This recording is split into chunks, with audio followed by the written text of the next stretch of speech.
ਵੀ ਪਾਕਿਸਤਾਨ ਦੇ ਵਿੱਚ ਜਿਵੇਂ ਹੁਕਮਰਾਨ ਤਬਕੇ ਦੀਆਂ ਪਾਰਟੀਆਂ ਕਿਹੜੀਆਂ ਨੇ? ਨਵਾਜ਼ ਸ਼ਰੀਫ ਹੈ, ਇਮਰਾਨ ਖਾਨ है, PPA, ठीक है। उन्हें ਜਿਹੜੀ ਵੀ ਪਾਲਿਸੀ ਬਣਾਣੀ ਹੈ ਉਹ ਹੁਕਮਰਾਨ ਤਬਕੇ ਵਾਸਤੇ ਬਣਾਣੀ ਹੈ। ਕੱਲ ਵੇਖੋ ਇੱਥੇ ਤੁਸੀਂ ਇੱਕ ਜਲਸਾ ਹੋਇਆ ਲਾ ਕੀ ਫਾਇਦਾ?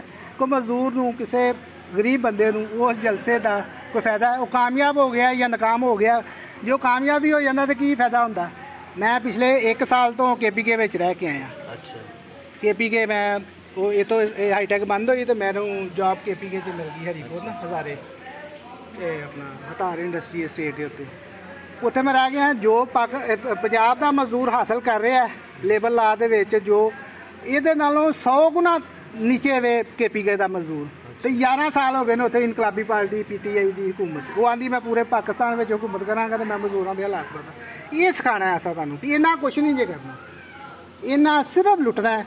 इन्ना शाह महमूद अंगरी नस्ल नूं फायदा देना है, इन्ना गंडापुर की नस्ल नूं फायदा देना है, इन्ना जिहड़े पुराने हुक्मरान तबके दे मतलब अशराफिया है उन्होंने फायदा देना है।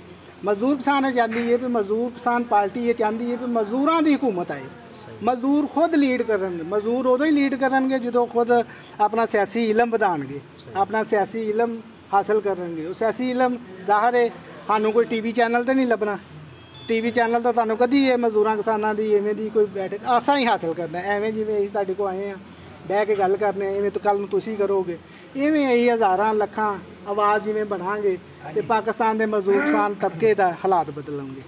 जी कामरेड आ जाओ तुसीं गल